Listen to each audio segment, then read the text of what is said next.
함께 말씀 읽겠습니다. 오늘 우리가 함께 읽을 말씀은 역대상 21장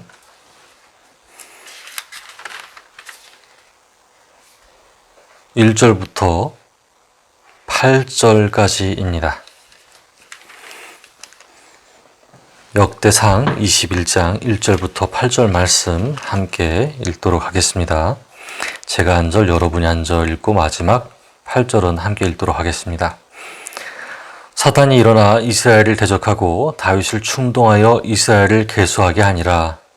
다윗이 요압과 백성의 지도자들에게 이르되 너희는 가서 브엘세바에서부터 단까지 이스라엘을 계수하고 돌아와 내게 보고하여 그 수요를 알게 하라 하니 요압이 아뢰되 여호와께서 그 백성을 지금보다 100배나 더하시기를 원하나이다.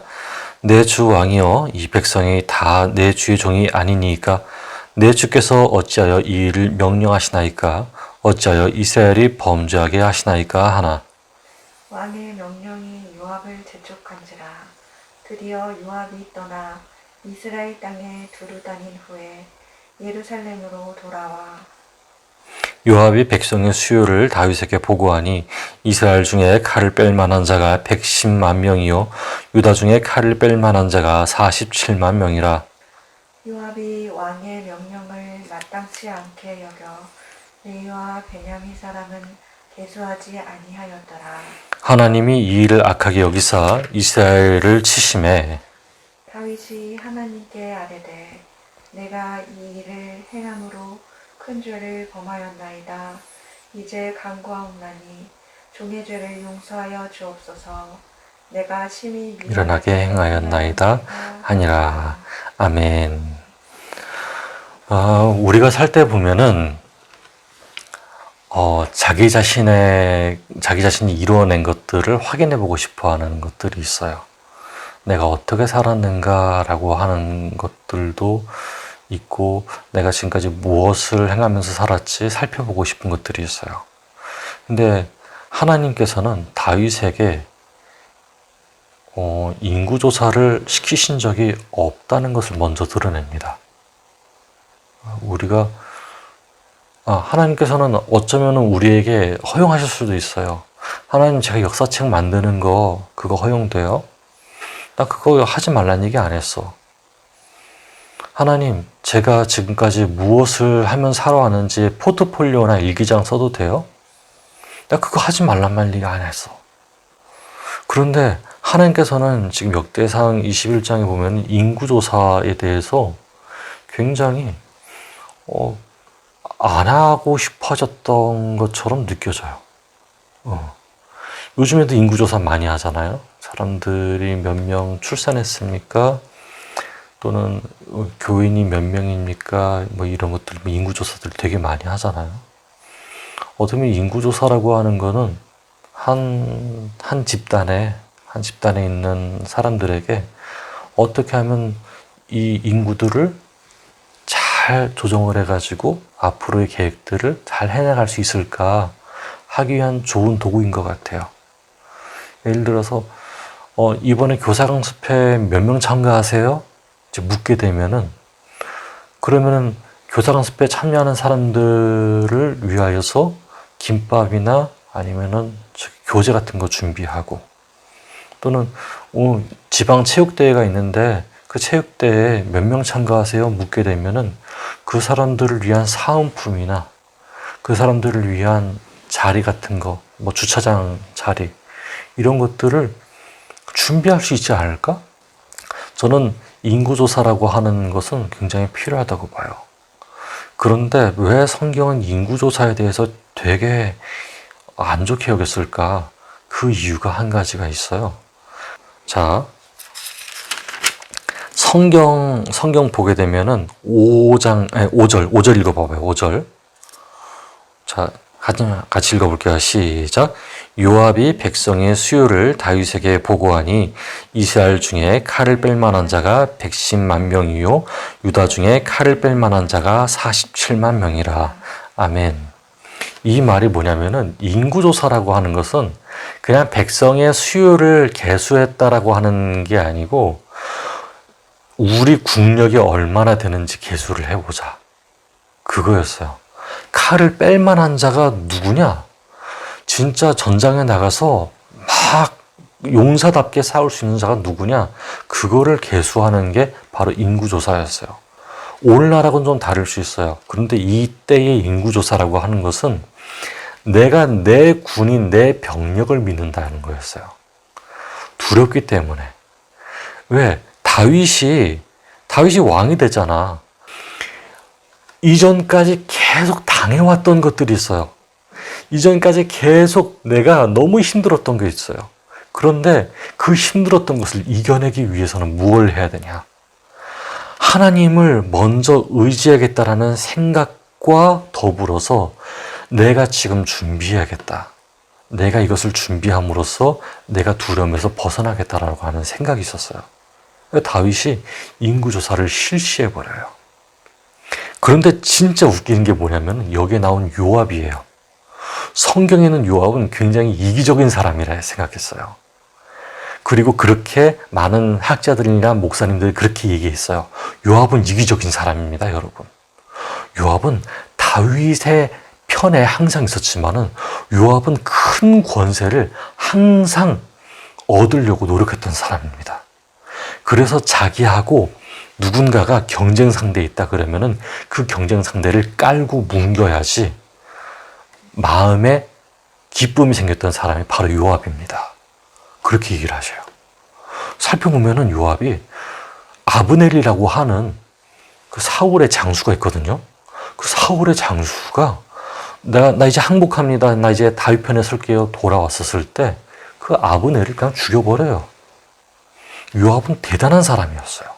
대단히 이기적인 사람이었는데 그 요압이 뭐라고 얘기하냐면은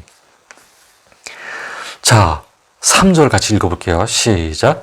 요압이 아뢰되 여호와께서 그 백성을 지금보다 100배나 더하시기를 원하나이다. 내 주 왕이여 이 백성이 다 내 주의 종이 아니니이까 내 주께서 어찌하여 이 일을 명령하시나이까 어찌하여 이스라엘이 범죄하게 하시나이까 하나. 아멘. 자, 정말 이기적인 사람도 이거를 되게 두려워하는 거예요. 다윗 왕이시여, 우리가 지금까지 이겼던 거는 하나님 덕분 아닙니까? 어떻게 하나님 앞에서 이렇게 범죄를 행할 수 있습니까? 왕이시여, 지금 인구조사하는 거, 지금 군대의 수를 세워보는 것은 하나님이 정말 싫어하신 일입니다. 왕이시여, 이런 거 하지 마세요. 근데 다윗이 너무너무 재촉했다 그랬어요.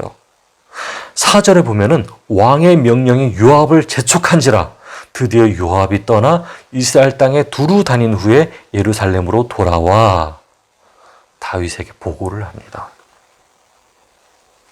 어떻게 보면은 우리는 이렇게 생각할 수 있어요. 아, 하나님, 나를 알고 남을 알아야 백전백승이잖아요. 남을 알고 나를 알아야 전쟁에 승리하는 거 아닙니까?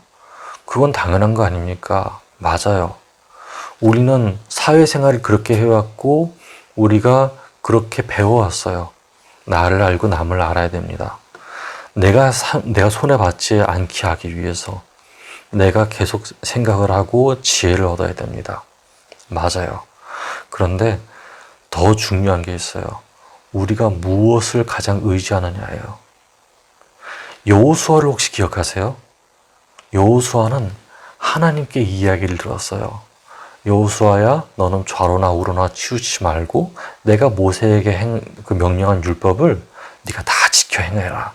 그러면은 내가 너와 함께 할 거다 라고 얘기를 하세요. 그리고 하나님이 가나안 땅을 주겠다고 한 그 약속을 믿어요. 그리고 나서 정탐꾼들을 보내는 계획을 세웁니다. 이거는 어떻게 보면 인구조사하고 비슷해요. 인구조사하고 비슷한데 왜? 준비하는 거잖아요. 전쟁을 준비하는 거잖아요. 그런데 그 주체가 달랐어요. 전쟁 준비에 있어서 남을 알고 나를 아는 것은 중요하지만은 무엇을 의지하느냐는 더더욱 중요해요. 전쟁은 하나님께 속한 것이라고 했어요. 그럼 전쟁이 하나님께 속한 것이라고 얘기를 한다면은 여호수아는 탐색꾼, 그러니까 그 정탐꾼을 보냈지만은 하나님을 믿었어요. 하나님만이 내 주인 되심을 알았어요. 다윗은 인구조사를 실시했어요. 근데 그 인구조사를 실시할 때에는 요압이 하나님께서 원하지 않는 거예요 라고 말했음에도 불구하고 다윗은 그냥 그것을 행해버려요. 두 가지 차이가 있어요. 이런 두 가지 차이. 전쟁을 계획하고 전쟁에 대해서 승리할 수 있는지 알아보는 것. 그러나 가장 중요한 것은 하나님 중심. 전쟁에 이길 수 있는지, 우리나라의 국력을 계속 방비할 수 있는지 알아보는 것. 그러나 이것은 내 군대 중심. 둘 중에 하나님은 첫 번째 거를 선택을 하시겠죠. 오늘 우리가 선택해야 하는 것도 그건 것 같아요. 네가 하나님 중심에 서 있냐? 아니면은 너의 재능의 중심을 두고 있냐? 네가 하나님이 원하시는 걸 하고 있냐? 아니면은 네가 진짜 두려워하고 있는 것을 하고 있느냐? 오늘날 제 자신이 이렇게 느끼는 거였어요. 두렵다. 왜? 경제 상황은 점점 안 좋아지고 지금 북한에서는 뭐 핵 터뜨린다고 막 난리를 치고 있고 저기 중국에서는 2025년에 전쟁을 일으킬 거라고 하는 이야기가 있어요. 되게 수많은 정보들만 떠들면서 비상식량을 사야 되나 이제 그런 생각도 하긴 해요. 그럴 정도로 머릿속이 되게 복잡해요. 이런 상황에서 전쟁이 일어나면은 전시 상황에서 사람들에게 어떻게 하나님 말씀을 전파하지? 나 그때 살아남을 수 있을까? 내가 그때 행해야 되는 나의 자세는 어떤 것인가? 그렇게 생각을 하게 돼요. 그런데 그거 있어요. 내가 지금 준비하는 것들, 내가 지금 생각하는 것들, 걱정하는 것들, 그것의 주체는 하나님이라고 하는 것을 믿으면 될 것 같아요. 우리는 준비해도 돼요. 전쟁에 있어서 준비해도 돼요. 뭐 방탄 헬멧 구매를 하고 비상식량 구매를 해도 돼요.